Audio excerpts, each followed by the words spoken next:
Bismillahirrahmanirrahim. Assalamualaikum warahmatullahi wabarakatuh. Alhamdulillahirabbil alamin wassalatu wassalamu ala asyrafil anbiya wal mursalin wa ala alihi washabihi ajmain. Rabbi shrah li sadri wa yassir li amri wahlul 'uqdatam min lisani yafqahu qawli. Subhanaka la ilma lana illa ma 'allamtana innaka antal alimul hakim. Amma ba'd. Alhamdulillah tuan-tuan sedang jemaah yang dirahmati Allah sekalian.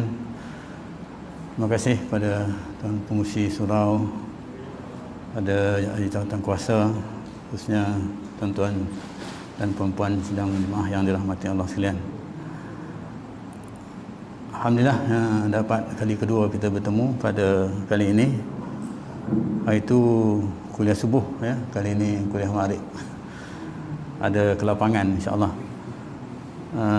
Hari itu kita bincang tentang hadis 40, iaitu berkaitan satu daripada hadis 40 sebenarnya ya. Hadis 40, satu daripada hadis 40. Hadis yang saya baca itu ialah hadis yang ke-13. Hadis yang ke-13, iaitu hadis yang berkaitan dengan kasih sayang. Berkaitan dengan apa? Kasih sayang ya.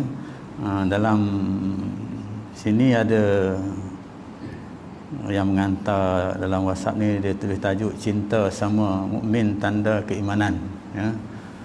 Jadi maksudnya kasih sayang itu mendekatkan diri kita ya, dengan Allah Subhanahu Wa Taala, ataupun kasih sayang itu dititik beratkan kerana apa? Kerana tidak beriman seseorang itu, dalam hadis maksudnya kalau sekiranya kita tidak mencintai kawan kita itu, saudara kita itu, seperti mana kita mencintai diri kita sendiri. Hadisnya yang berbunyi, An Abi Hamzah Anas bin Malik radhiyallahu anhu, khadaman Rasulullah sallallahu alaihi wasallam, anin Nabi sallallahu alaihi wasallam qala la yu'minu ahadukum hatta yuhibba li akhihi ma yuhibbu li nafsihi.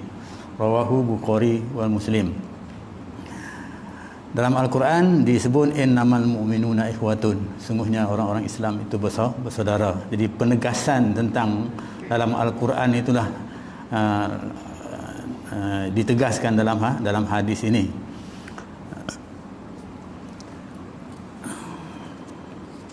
Hari itu kita bincang tentang betapa indahnya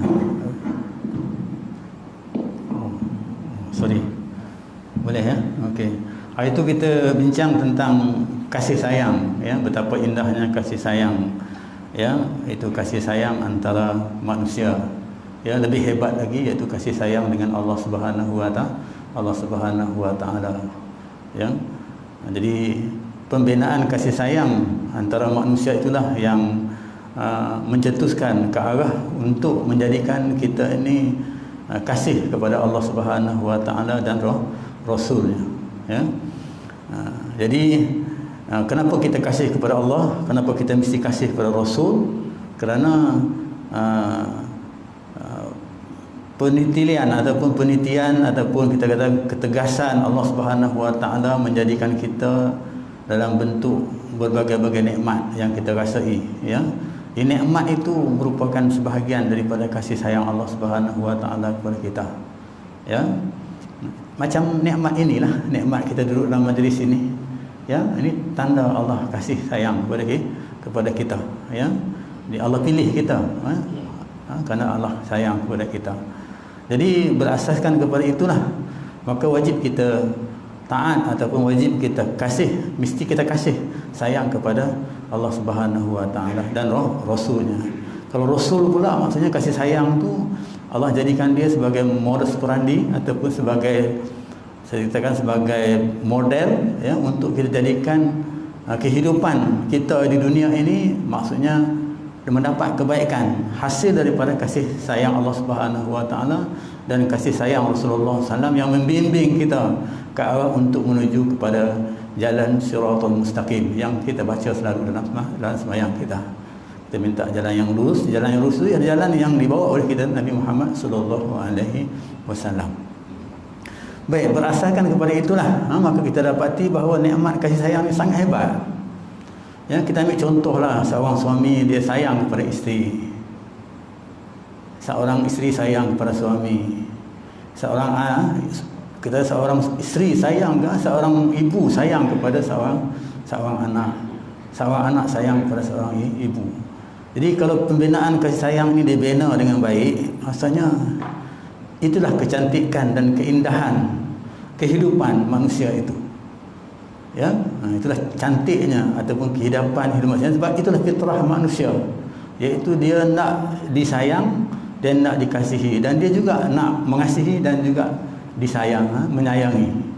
Itu fitrah yang Allah Subhanahu wa taala jadikan kepada manusia. Jadi berdasarkan kepada fitrah itulah Allah letakkan asas-asas untuk beriman dengan Allah Subhanahu wa taala. Ya, sebab itu kalau kita ambil contohlah betapa sayangnya kita lah, ambil contoh yang paling dekat yang kita lah, betapa sayangnya seorang ibu kepada seorang anak. Kan? Kalau anak tu sakit, dia berdoa dengan Tuhan, semoga anak tu sembuh.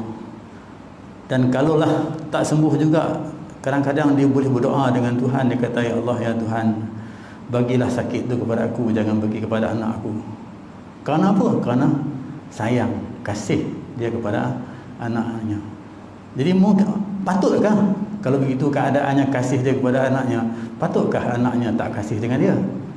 Ya, jadi itulah jadi berdasarkan kepada itu juga Allah Subhanahu wa taala, dia kasih dan dia sayang kepada kita, dia bagi berbagai nikmat kepada kita. Dan mustahillah kita tak, orang kata tak appreciate ataupun kita tak berterima kasih kepada Allah Subhanahu wa taala. Jadi untuk berterima kasih itu, maka tak lain tak bukan iaitu kita taat kepada Allah Subhanahu wa taala. Allah Subhanahu wa taala. Kita solat tadi itu, kita taat kepada Allah Subhanahu wa taala. Dan banyak kebaikannya. Allah bagi kebaikan di situ. Saya ingatkan diri saya dan juga tuan-tuan dalam makna hadis, kiranya seorang itu dia solat berjemaah waktu Isyak, kita katakan seolah dia beribadat separuh malam. Dan kalau dia solat subuh, lepas itu dia solat subuh pula, berjemaah, maka seolah-olah dia beribadat sepanjang malam. Itu hebatnya kasih sayang Allah Subhanahu wa taala kita bagi kepada kita. Kenapa? Kerana nak beribadat ni kadang-kadang berat, susah. Kan? Nak ambil masa 5 minit, 10 minit berat. Tapi Allah bagi, orang kata, rusah, kemudahan kepada kita untuk tekankan tentang berjamaah. Sebab berjamaah juga mengikatkan silaturahim di antara kita yang akan menyebabkan kita rasa kasih dan sayang. Dengarlah berita kata kawan kita tak sihat, kita katakan, tiap-tiap petang tu tengok muka dia, tiba-tiba dia tak sihat. Jadi kita rasa nak pergi ziarah dia, kita tanya-tanya hati ni apa sakitnya, bagaimana keadaannya. Tanda apa? Tanda kita ingat dan sayang kepada dia. Kan? Baik. Jadi sebab itu kadang-kadang kalau saya ingat masa saya sekolah dulu tahun 60-an, kalau kita, saya ingat lagi lah, kadang-kadang keluar asrama, lari keluar asrama waktu malam, minta curi, lari keluar lah, nak pergi tengok filem, tengok wayang. Gambar apa? Gambar Hindustan. Cerita apa? Cerita kasih sayang lah. Cerita percintaan, kasih sayang. Bukan faham pun makna dia, lagunya tu pun tak faham pun, tapi kenapa? Kerana fitrah manusia itu tentang kasih sayang itu kan. Jadi sampai begitu sekali. Okey, jadi itulah nikmat kasih sayang. Kita dah bincang hari itu, Kemudian kita nak pergi hari ini, apa dia akibat kiranya kita ni tidak ada kasih dan cinta ataupun sayang. Akibat dia. Jadi akibatnya. Jadi saya sebutkan tadi, kalau rumah tangga ada kasih sayang, maka sangat baiklah. Saya pernah jadi pegawai khidmat nasihat di Pejabat Agama selepas saya pencen di Kementerian Pendidikan. Di kurang dalam, lama juga, di kurang dalam 10 tahun lebih kan. Jadi tak indahnya kehidupan suami isteri itu bila dah tak ada kasih sayang. Tak cantik lah. Duit banyak mana pun, ada duit banyak, ada kereta besar, ada rumah besar, tapi bila kasih sayang tu tak ada, hilang segala nikmat tu. Kan? Nikmat tu hilang, kan? Tak rasa hidup ni rasanya tak ada artinya lagi dah. Gitu sekali. Itu contohlah yang boleh saya bagi tentang betapa kita kata hebatnya kasih sayang itu. Itu Itu Allah sebaikkan ikatkan dengan keimanan seseorang itu. Kalau kita katakan Nabi, ya, mula-mula sekali dia bina kepada orang Islam, kepada orang yang beriman, iaitu kasih sayang. Ya, kasih sayang, tentang prihatinnya Nabi kepada kawan-kawan, kepada sahabat-sahabat, sehingga kan kalau dikatakan berpindah, pindahlah daripada Mekah ke Madinah itu pindah, walaupun kita katakan selai sepinggang kan, sanggup pindah.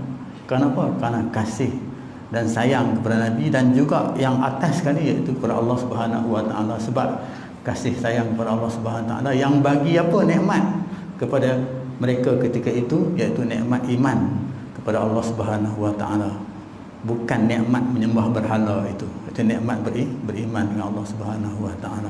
Nikmat itulah yang sangat besar bagi mereka itu. Kadang-kadang selai sepinggang pergi ke Madinah, miskin, tak ada apalah, tapi oleh ikatan kasih sayang itu hebat, ya, maka daripada selai sepinggang boleh menjadi seorang saudara yang hebat, seorang kita kata perniagaan yang sangat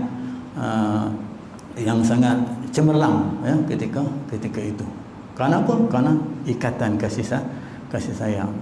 Kita pun kalau perkongsian dalam perniagaan dan sebagainya, kan, kalau tidak ada ikatan kasih sayang ni, terburai, ya, terburai, tak berjaya, kan. Tapi ikatan kasih sayang itu akan terikat, dapat menghasilkan satu kejayaan perniagaan yang besar dan sebagainya, kan. Itu. Baik, kita pergi kepada akibat. Tidak, kalau sekiranya tak berlaku macam itu, apa akibat dia? Yang Allah suruh sangat kita ni supaya ikatkan kasih sayang. Imam Nawawi, ya, seterusnya berkata lagi dalam kitab yang kita bincangkan ini, bahawa apabila seorang tidak mencintai saudaranya sebagaimana dia cinta kepada dirinya sendiri, yang tadi, maka dia adalah seorang, dikatakan seorang pendengki, disebutkan itu Imam Nawawi sebut, ya, kalau dia tak adalah perasaan, kita katakan kasih dan sayang kepada saudaranya macam mana dia kasih kepada diri dia, ya, maksudnya kata Imam Nawawi, dia tu dikatakan seorang yang pendengki. Itu ulaisan dia, ya. Dan dalam hal ini Imam Nawawi kategorikan, ya, yang dimaksud dengki itu dalam hadis yang lain disebut tentang dengki, iaitu la hasada, ya, wala ta'awad, wala tadabaru, wala tadaghadu, kan. Ada hadis yang lain, ya, dilarang kita supaya, ya, berhasad, dengki ini. Kenapa? Bila pendengki ni ada di sana hasad, ya. Bila sebut hasad ni sangat buruk, akibatnya sangat buruk. Dalam hadis disebut al-hasadu ya'kulul hasanati kama ya'kulun narul khutabah. Ya, hasad itu dia makan kebaikan yang kita buat. Sifat hasad yang ada itu, dia makan kebaikan yang kita buat ini macam mana api makan kayu api. Itu yang dilarang sangat kita supaya tidak ada kasih sayang di antara satu dengan yang lain, yang akan menyebabkan timbulnya perasaan hasad, timbulnya perasaan dengki, timbulnya perasaan marah, kan, ghadabah, marah, ya. Dan marah itu kadang-kadang boleh akhirnya dapat memutuskan silaturahim. Marah tu boleh putus silaturahim, walaupun kadang-kadang adik-beradik kena marah putus persaudaraan. Kenapa? Kerana marah itu. Jadi sebab itu Allah Subhanahu Wa tekankan sangat tentang persaudaraan ini, tentang kasih sayang ini, tentang silaturahim antara orang-orang mukmin ini. Jadi bila sebut pendengki di sini, Imam Nawawi menghuraikan pendengki menurut pendapat Imam Ghazali, ya, dia kata Imam Ghazali ada tiga macam, ya. Yang pertama, dengki jenis dia tu maksudnya dia berdengki yang bermaksud bercita-cita supaya hilang terus nikmat orang lain dan pindah nikmat tu kepada dia. Dia itu dikatakan dengki. Ya, maksudnya dia bercita-cita nak hak orang tu ada tu, dia tak mau. Dia nak kat dia. Ya, dia tak nak kat dia. Sepatutnya dia kena berkongsi lah. Itu yang terbaik, kan? Bila orang tu ada nikmatnya, maka dia berkongsilah dengan nikmat itu. Tak boleh dia nak rampas nikmat orang tu kemudian kepada orang tu dia tak bagi, kan? Sebaik-baiknya mestilah kita berkongsi nikmat itu. Tapi dia nak rampas nikmat itu kepada orang itu, ya, kemudian dia tak bagi kepada orang itu.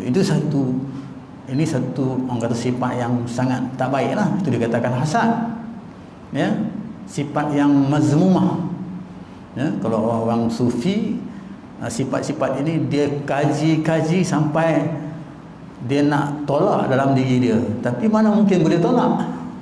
Sifat ni ada kepada semua manusia, tak boleh tolak sifat ini. Tapi kajian-kajian yang dibuat, maksudnya ulama-ulama berbahas, boleh kita tolak dengan, maksudnya dengan bina kasih sayang tadi. Bila kita bina kasih sayang tadi ni, hasad tu akan hilang. Maka sebab itu dalam membina kasih sayang ni ada ciri-ciri dia untuk supaya hasad itu hilang. Berprasangka baik. Ya, kita bersangka baik, akan hilanglah hasad, dengki itu.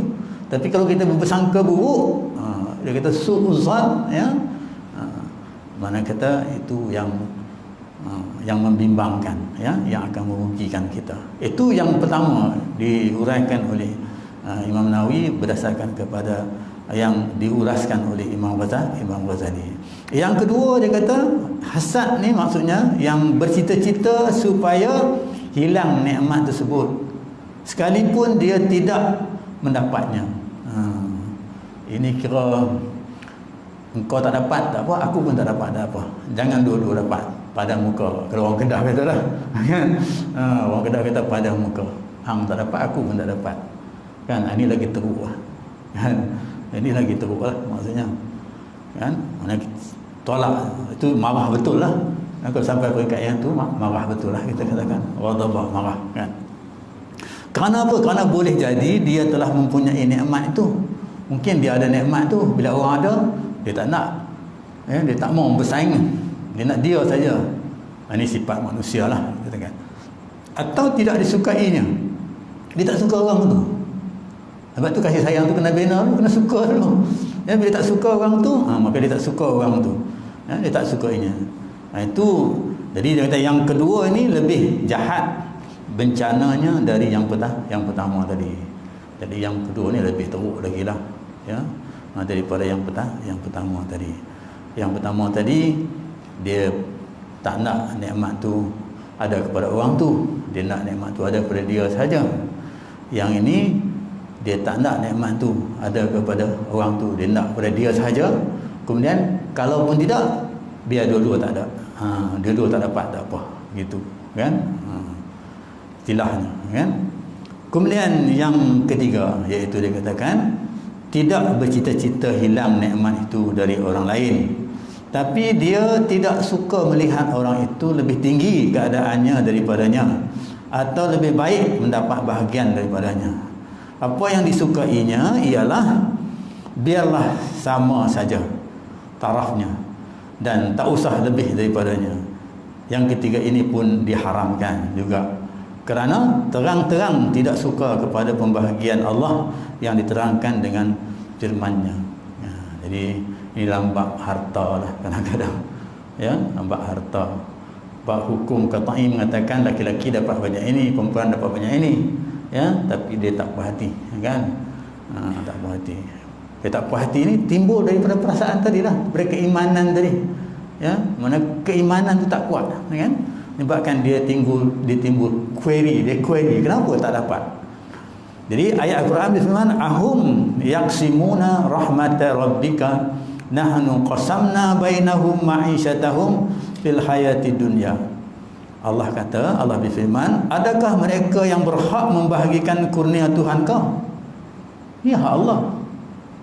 Hak kan?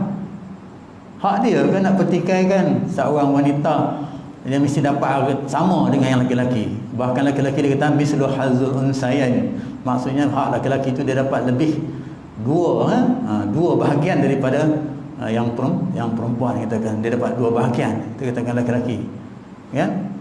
Allah kata bolehkah dia pertikaian? Sebab yang bagi itu bukan dia, itu Allah Subhanahu Wa Taala, kan? Balik asas kepada iman tadi, kan? Kami telah bahagikan antara mereka penghidupan mereka dan penghidupan dunia. Maksudnya Allah kata dah bagilah pembahagian itu untuk kehidupan dunia mereka. Sebenarnya siapa yang tidak suka dengan apa yang telah ditentukan Allah adalah melawan ketentuan dan kebijaksanaan, serta tidak ada perasaan insaf dan timbang rasa atau kasih sayang tadi. Maksudnya siapa yang pertikaikan itu, maksudnya di sana dia satu ciri kasih sayang tak ada, ya. Yang kedua mungkin dia tak dipertikai tentang qada qadar Allah Subhanahu Wa Taala. Sedangkan Allah dah tentukan dah, itu qada qadar Allah Subhanahu Wa Taala tentukan. Ya, ini bahagian engkau, ini bahagian engkau. Ya, itu Allah tentukan dah. Jadi ini yang ditakut sampai bila sampai peringkat yang macam ini, kadang-kadang timbul pertikaian yang menyebabkan menuju kepada syirik. Menuju kepada syirik. Kerana asasnya dasar tadi iaitu kerana tak kasih sayang saja, tak sayang saja. Kerana hasad, tak sayang saja. Ya, timbul syirik. Jadi ini yang dikhawatiri, yang ditakuti. Tentang qada qadar tadi itu akan menimbul, tak boleh kita query tentang ini. Ya, bukan kita baca tentang bab kasih sayang saja, tapi dia mendalam sampai begitu kajian yang dibuat oleh ulama-ulama, ya, seperti mana yang disebut oleh Imam Nawawi dan Imam Ghazali ini, ya, sampai begitu sekali, ya. Mana kata akibat daripada hasad dan dengki tadi, ya, hasad kita katakan daripada kasih, tak ada kasih sayang tadi, ya. Sebab Nabi, ya, Nabi dalam hal ini, ya, bila orang tu ada kasih dan sayang antara satu dengan yang lain, ya, maka di sana kita lihat, ya, kehidupan mereka itu akan terasa tenang, ya. Lebih-lebih lagi sayangnya itu kepada Allah Subhanahu Wa Taala dan Rasul. Bagaimana sahabat-sahabat, misalnya Bilal bin Rabah, ya, dia kerana dia cinta kepada Rasul, cinta kepada Allah Subhanahu Wa Taala, dia tak gadai. Kita kata kalau kita maruah lah, kan, tapi di sini tu dia tak gadai keimanannya itu. Dia tetap kukuh dengan keimanannya kepada Allah Subhanahu Wa Taala. Kenapa? Kerana cinta dan kasih sayang, ya, dia kepada Allah Subhanahu Wa Taala. Banyak lagi kita boleh bincangkan tentang akibat-akibat dan sebut. Itulah yang disebut dalam kitab ini. Tapi akibat-akibatnya itu banyak lagi kita boleh bincangkan, ya. Kalau kita tengok dalam senario kehidupan kita hari-hari pun serupa juga, ya. Ya. Tak cantiknya sebuah institusi itu kerana tidak ada ikatan kasih sayang. Kita tengok rumah Allah lah yang diuruskan oleh orang-orang yang kuat imannya kepada Allah SWT. Ya, kalau orang tu dia tak kuat keimanannya, malas dia menguruskan rumah Allah ni, kan? Kadang-kadang lalu saja tak tengok pun, ya. Tapi kalau orang yang nak menguruskan rumah Allah ni, maksudnya kita katakan, wah, dia buat macam-macam, macam kita buatlah. Tapi dalam ketika kita nak mendekatkan diri dengan Allah Subhanahu Wa Taala tu, Allah uji. Kadang-kadang dengan sikit kesilapan daripada kalangan kita bercakap dan sebagainya, kan, dah terguris dah hati kita, yang menyebabkan yang tadilah tak ada rasa kasih sayang tadi, menyebabkan benci, menyebabkan sebab kita lari daripada fokus kasih sayang, innamal mu'minuna ikhwatun tadi itu, lari daripada situ. Banyak berlaku, ya. Kadang-kadang kita di masjid, kita di surau, kita buat sesuatu tu untuk mendapat keridaan Allah Subhanahu Wa Taala, tapi oleh kerana dengan saudara kita yang Islam ini ada sikit tak betul dan sebagainya, rasa tak puas hati dan sebagainya, ya, kita boleh tinggal masjid, kita boleh tinggal surau, tak datang lagi dah ke masjid, datang ke surau. Sedangkan bukan kita dengan Tuhan, itu kita dengan saudara kita. Tak ada kena-mengena pun, tapi kita sanggup tolak rumah Allah. Kerana apa? Kerana persengketaan itu. Ini ujian, kita kata ujian yang Allah nak bagi kepada orang yang nak mengikatkan silaturahim itu. Di mana-mana berlaku. Di mana-mana berlaku. Ya. Kalau pengalaman saya di masjid lah, kita katakan lebih 20 tahun lebih lah, ya, pengalaman di masjid. Ya. Macam-macam berlaku. Tapi inilah dikatakan nak tengok bagaimana kekuatan. Sebab tu dalam Al-Quran, dalam ayat lain disebut, ya, dalam surah Al-Mulk disebut, ya, allazi khalaqal mauta wal hayata liyabluwakum ayyukum ahsanu amala. Ya, jadi aku tidak jadikan hidup dan mati kamu ni melainkan untuk beribadat. Kita kan pada Allah SWT nak tahu sejauh mana kekuatan ibadat itu, kebaikan itu, ya, yang terbaik yang kamu lakukan. Kan? Ini yang berlaku lah. Kalau ini kita ambil contoh-contoh yang ada di keliling kita lah, surau, kita katakan masjid, institusi-institusi yang lain lah, misalnya mungkin pengajian kafar ke dan sebagainya, kan, ada berlaku benda yang macam ini, kan. Yang ruginya siapa? Iaitu kita lah, kerana kita tak dapat nak imbangkan, ya, kasih sayang kita dengan Allah SWT yang Allah suruh itu, kerana kita dah terperangkap dengan hasad, dengan kasih sayang. Rugi sangat, kan. Itu kadang-kadang berlaku. Saya sebutlah di sini, biasa sebut terus terang lah, kita kena berlaku. Kadang-kadang sepatutnya kita di surau tempat kita, di masjid tempat kita, tapi kita oleh kerana ada sikit tak betul kita dengan ahli jawatan kuasa kita dan sebagainya, kita pergi tempat lain, kan. Sedangkan keutamaan jamaah kita tu dekat tempat kita. Kalau kita berjemaah di situ, maknanya kita telah menyelesaikan fardu kifayah bagi kawasan kita. Maksudnya kita menyelesaikan fardu kifayah. Macam tuan-tuan yang datang ni menyelesaikan fardu kifayah kita, selesailah. Tapi orang lain yang tak datang, kalau kita tak datang semua tak selesai. Tapi kerana kita datang, yang lain tu menyebabkan semua sudah selesai, kan. Jadi itu yang kita nak, maksudnya siapa yang lebih baik, maksudnya itu yang kita nak, siapa yang lebih baik. Yang lebih baik itu maksudnya dia buat bukan untuk diri dia, tapi juga untuk orang lain. Kalau untuk diri dia tu maksudnya dia pentingkan diri sendiri, kan. Tak disebutkan innamal mu'minuna ikhwatun tadi ni apa? Kerana kita tak pentingkan diri sendiri tadi, maka kita buat untuk orang lain tu. Itu yang disebutkan bina kasih sayang. Kita kesian dengan mereka, mungkin mereka ada masalah, mungkin masalah balik office lambat dan sebagainya. Kita katakan, ya, hari ini kita tahu lah macam-macam, kan. Itu kita ada masalah begitu, jadi kita selesaikan. Itu dikatakan orang Islam membantu antara satu dengan yang lain untuk dikatakan dalam bentuk fardu kifayah, ya. Maksudnya supaya kita tak terlibat dengan, ya, fardu kifayah yang tak selesai ni dengan Allah Subhanahu Wa Taala. Kita ni menyelesaikan, ya, dalam keadaan itu. Tapi kadang-kadang orang yang nak menyelesaikan inilah kadang-kadang menjadi perbualan, perbincangan, tohmahan dan sebagainya, kan. Jadi bagi saya, pengalaman saya, kalau dekat masjid saya dulu ada Tuan Nazir tu lalu mengadu, kadang-kadang nangis ya kan, menangis dengan jemaah, kan, bina dan sebagainya, kan. Tapi tak apalah, kalau kita nak dengar orang cakap, komplain kita, ya, sampai bila kita tak akan selesai, ya. Maka sebab itu kita buat apa yang kita rasa baik berdasarkan ilmu yang ada kepada kita, kan. Okey, itu sikit sebagai tambahan, tak ada disebut dalam kitab ni, sebab perbincangan, ya, tambahan, ya, untuk kita kaitkan dengan peristiwa-peristiwa yang berlaku, ya. Begitu juga lah persoalan rumah tangga kita, itu yang paling dekat sekali lah, ya. Bina kasih sayang, ya, di antara kita. Jangan ada permusuhan dan pergaduhan, jangan ada hasad dan dengki dan sebagainya. Itu yang dituntut, ya. Jadi kalau itu berlaku, maksudnya tak seronok, tak indahlah hidup ini, ya. Kalau saya kat pejabat agama tu ada seorang guru kafar, kata dia guru kafar, mengajar di sekolah kafar, ustazah, ngadu, tak tahulah ustaz, dia kata tak rasa seronok dah hidup ni, sampai begitu sekali dia rasa, kan. Tak seronok lah hidup ni, dia kata, kan. Dulu mula-mula kahwin seronok, dapat anak 1, 2, 3 kan. Bila dah ujung-ujung ni dia makin tak seronok kan.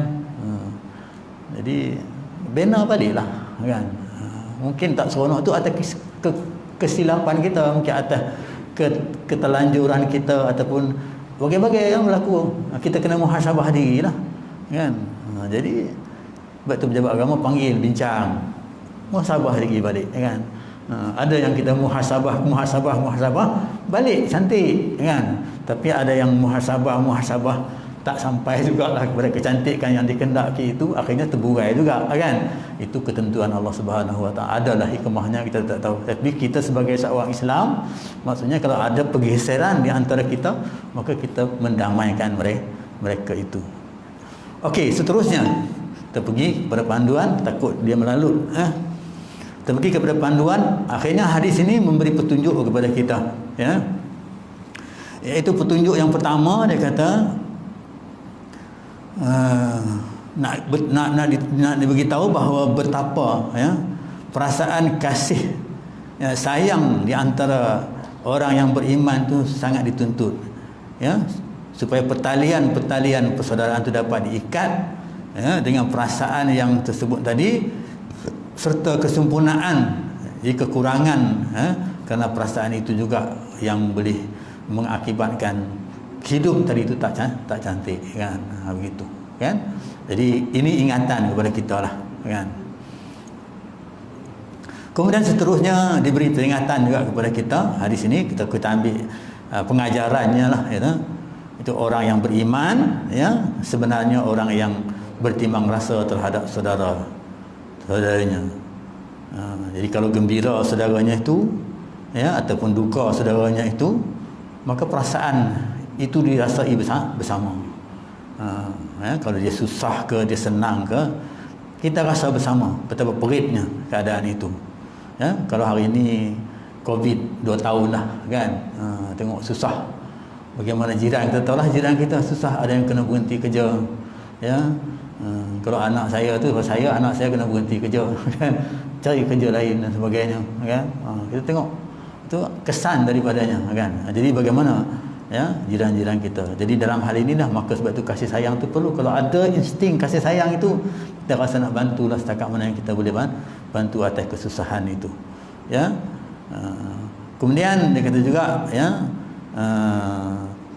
kalau istilah bahasa kita, dia kata berat, ya, sama dipikul, ringan sama dijinjing. Itu peribahasa kita lah, ya. Maksud itu sifat-sifat orang yang ada kasih sayang, ya. Supaya apa? Supaya ada cetusan keimanan itu. Sebab itu disebut tak sempurna iman itu, ya. Maksudnya tadi, ya, tak beriman. Tak beriman tu bukan tak sempurna iman itu kalau sekiranya kita tidak mencintai, mengasihi saudara kita itu. Jadi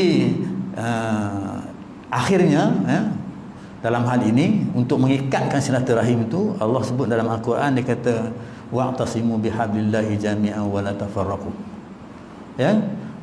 Dan berpeganglah kamu sekalian dengan tali Allah, dan janganlah kamu berpisah ataupun berpisah-pisah, ataupun berpeganglah dengan tali Allah. Tali Allah ni maksudnya agama Allah, agama kita yang tuntut kita, ya. Ada juga disebut tali Allah ni iaitu yang dikaitkan dengan Al-Quran dan Sunnah, ya. Peganglah pada Quran dan Sunnah, ya. Itulah yang dapat menyelamatkan, ya. Dalam hadis yang dia kata taraktu fi amrain dan tadillu tamassak bin, disebutlah dalam bahasa, maksudnya kamu tidak akan sesat kalau sekiranya kamu berpandukan kepada dua, iaitu Al-Quran dan Sunnah Nabi sallallahu alaihi wasallam. Jadi ini yang diingatkan kepada kita, ya. Jadi kita kena wa'tasimu bihablillah, ya. Maknanya kita kena berpegang kepada tali Allah, ya, dengan agama Allah, ya, dengan agama Allah, dengan Al-Quran dan Sunnah Nabi sallallahu alaihi wasallam. Jadi ayat ini bermaksud supaya sekalian orang yang beriman, ya, berpegang teguh dengan tali Allah. Menjelaskan, ya, hadis tadi, ya, tali yang dilarang, ya, yang dilarang, diputuskan oleh perasaan benci. Jadi tali itu kadang-kadang dia boleh putus dengan sebab silaturahim tadi, boleh putus dengan sebab membenci. Ataupun kenapa? Kerana berlainan kedudukan, aliran, pahaman dan sebagainya. Kadang-kadang kita ni berlainan kedudukan, warna kulit kan, kemudian pahaman, aliran pahaman yang berbeza, pendapat yang berbeza dan sebagainya. Jadi ini yang menyebabkan putusnya perasaan. Kita katakan cinta tadi, silaturahim tadi itu. Jadi kadang pendapat yang berbeza ini kadang-kadang menyebabkan berlaku pertengkaran, pergaduhan yang menyebabkan silaturahim itu tak terikat. Ya. Dan bila ini tak terikat, ini yang kita khawatiri. Saya ulang lagi sekali hadis yang saya sebut dulu, iaitu la yadkhulul jannah qati' rahim. Tak masuk syurga orang yang putus silaturahim. Hadis yang pertama dulu saya dah sebut hadis ini. Jadi maknanya kita kena ingat balik, la yadkhulul jannah qati' rahim. Ya, tak masuk syurga orang yang putus silaturahim. Itu Islam. Itulah cara hidup kita. Din, ya, way of life. Cara hidup kita, way of life, cara hidup kita iaitu jangan putuskan silaturahim. Ikatkan silaturahim. Ya, jadi untuk ikatkan silaturahim tu tolak kebencian. Benci tolak, kan? Ada rasa benci tolak, berpersangka baik, kan? Ada kesilapan, astaghfirullah banyak-banyak. Kadang-kadang mana manusia tak silap, kan? Isteri suami lakilah, kan? Kita kena akui itu. Makanya kita kena sentiasa orang kata astaghfir banyak-banyak. Mudah-mudahan dengan amalan-amalan yang kita lakukan ini, dengan niat kita untuk apa? Untuk nak mendapat kecantikan kehidupan tadi itu, bukan penderitaan kehidupan. Kita nak cantik kita di dunia dan juga cantik kita di akhirat tu. Maksudnya itulah yang kita harapkan, kan? Dan yang ini semua terangkul dalam niat kita. Ya, bila kita niat untuk dapat kebaikan, pasti Allah bagi kebaikan. Tapi kalau niat untuk keburukan, kita dapatlah keburukan, kan? Jadi itu kita kena, niat kita yang paling utama sekali. Macam kita katakan niat kita berkhidmat untuk masjid, surau, niat kita datang untuk solat, kita katakan niat tu mesti kita serahkan kepada Allah Subhanahu wa taala. Allah Subhanahu wa taala berdasarkan kepada pengakuan kita, inna salati wa nusuki wa mahyaya wa mamati lillahi rabbil alamin. Kan? Jadi insya-Allah minggu depan saya bulan depan lah kita katakan, insya-Allah saya sambung kita hari 40 ini. Kita mula dengan hadis yang pertama. Ini saya ambil hari yang ke-13, ya. Hari yang pertama balik iaitu hadis yang berkaitan dengan niat. Dengan niat. Innamal a'malu binniyat. Hadisnya pendek saja. Innamal a'malu binniyat. Sesungguhnya setiap amal itu disertai dengan niat. Pasti ada ganjaran pahala daripada Allah Subhanahu wa taala. Niat apa? Niat baik. Yang niat nak dapat kebaikan daripada Allah Subhanahu wa taala. Allah Subhanahu wa taala. Saya berhenti setakat itu, minta maaf. Yang baik itu daripada Allah Subhanahu wa taala, yang kurang kelemahan pada diri saya.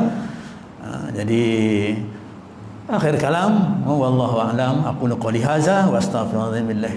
Assalamualaikum warahmatullahi wabarakatuh. Bismillahirrahmanirrahim. Alhamdulillahirabbil alamin wassalatu wassalamu ala asyrafil anbiya'i wal mursalin wa ala alihi wa sahbihi ajma'in.